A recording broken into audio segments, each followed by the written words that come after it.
What's going on, YouTube? Welcome back to the channel. Yes, I am a rapper. In case you didn't know, I have a story that I've been told is quite compelling. There's some facts about me that I think are worth telling. And yes, I play games. They don't know about me. Yeah.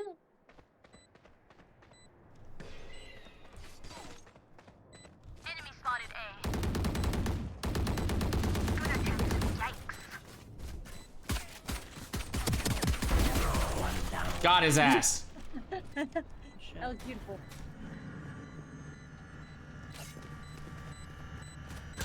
One enemy remaining. Last player standing. Check it out, you guys. We are on the final episode for the equipment guide series for Phasmophobia.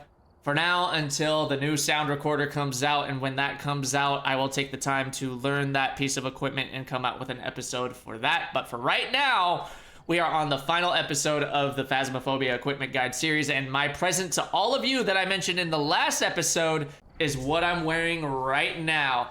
You guys know what I like to say. Let's stop talking the talk and let's walk the walk. So I made this very special shirt design, and I got it on a hoodie, I got it on a cup, I got it on things and stuff. So if you click the link in the description down below, you'll be able to see those merch items in the store. However, there is a specific code that I've also included in the description down below that you can use to get 20% off this specific merch item. So please make sure you stop by and check it out. Anywho, let's get down to business. Ladies and gentlemen, we are going to be talking about what I feel is the most useless piece of equipment in the game, the sound sensor. We're gonna go over tier 1, tier 2, tier 3, how each one operates, and that's it. And then we say goodbye to this series. But don't you worry, I've got ideas in the bag for more content.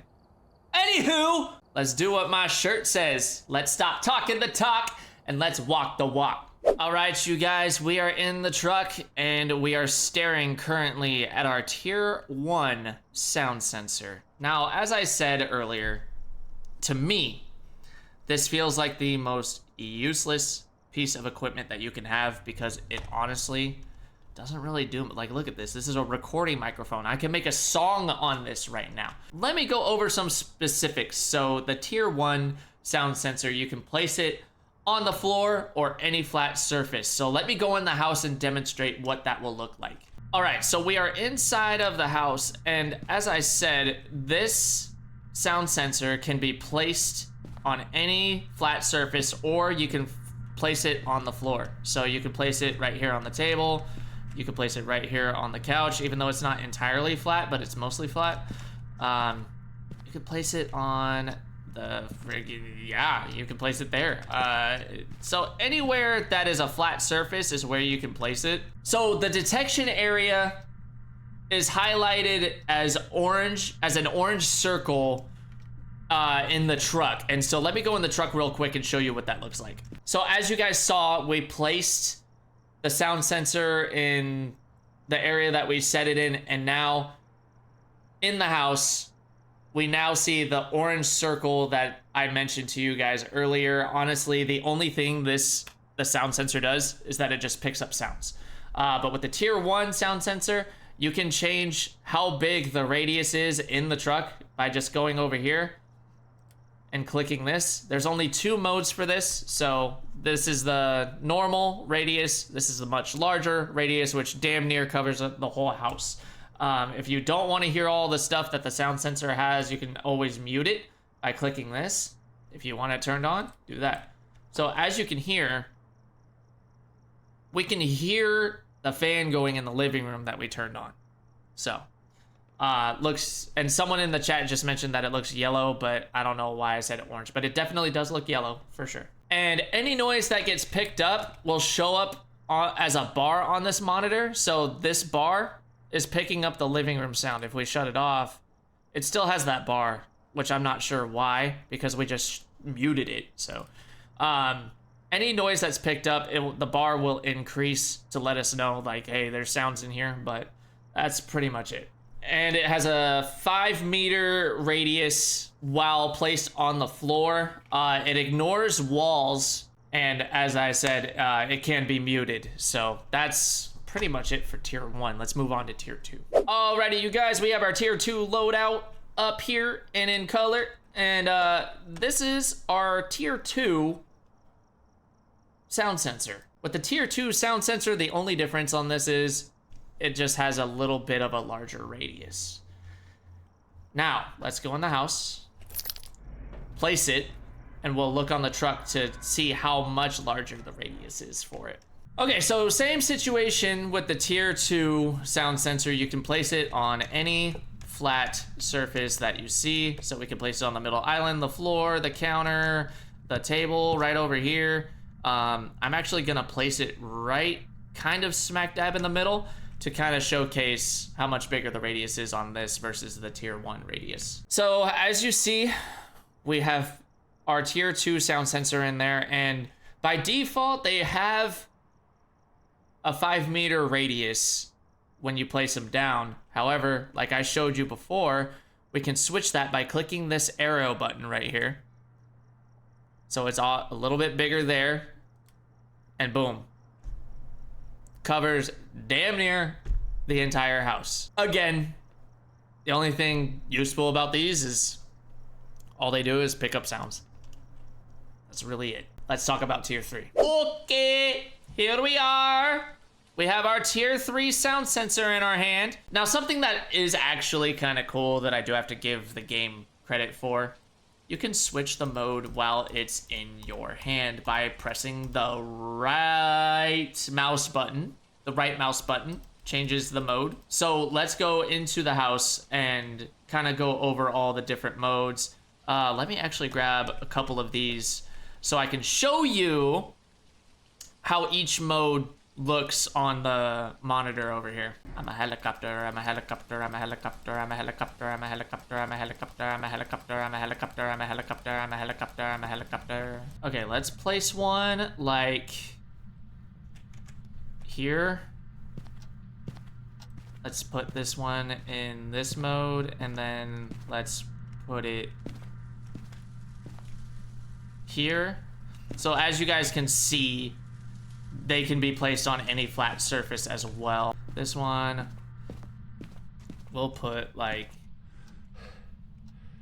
I guess here. So yeah, as you guys can see, each sound sensor that I placed has a different look to it with the different modes. So the one in the kitchen, which is this one right here, it has a different, it's obviously the 5-meter radius for each one by default. But obviously you can switch the mode and make it incredibly massive and cover pretty much damn near the whole house. See, we just heard a door touch happen in there. Yeah, that's really it for that one. The second one that we placed in the living room right here, it's just pointing outward. So it'll capture any sounds that are within that radius in front of it. So obviously, boom, boom, covers that whole area right there. So that's how much it would cover for that mode in specific. With the one that we posted in the foyer right over here, it points to the left and it points to the right. So it's gonna capture sounds that far out. So obviously we're gonna go like this, boom, boom. And it just covers the entire radius from the left to the right. My camera might be blocking it. There you go. So you guys can see that. So yeah, covers from the left and the right. So that's all the different modes and the different functions. There's no ghost that really interacts with these differently than others. When I play, I never use the sound sensors, and quite honestly, I forget that I even have them.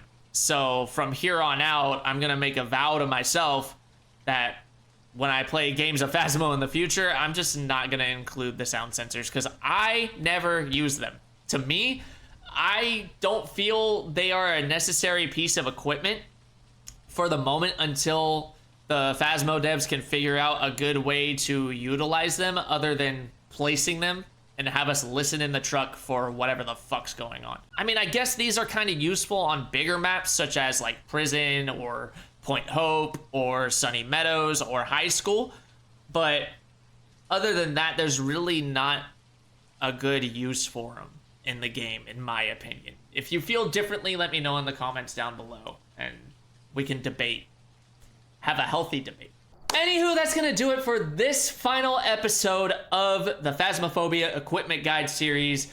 Please make sure you get your merch by clicking the link in the description down below, and make sure you use that specific code that I told you guys about to get 20% off the item, these specific items. It will not work for any of the other items in the store, so just make sure you keep that in mind. If I taught you something within this video, I don't know if I really did or not, but if I taught you anything, make sure you let me know in the comments down below. If you have your own info to share, please also share that in the comments down below. And please, for the love of God, make sure you guys subscribe to the channel. A whole ton of you that watch these videos are not subscribed, so please make sure you hit that subscribe button. It takes 2 seconds of your time, and it helps me out more than you even know. I also forgot to mention this at the start, so I'll mention it right now. This series was inspired by a creator by the name of Coozie. I've left his links in the description down below. Please make sure you guys go and check him out. He has a whole bunch of great Phasmo content on his channel, and he also streams content.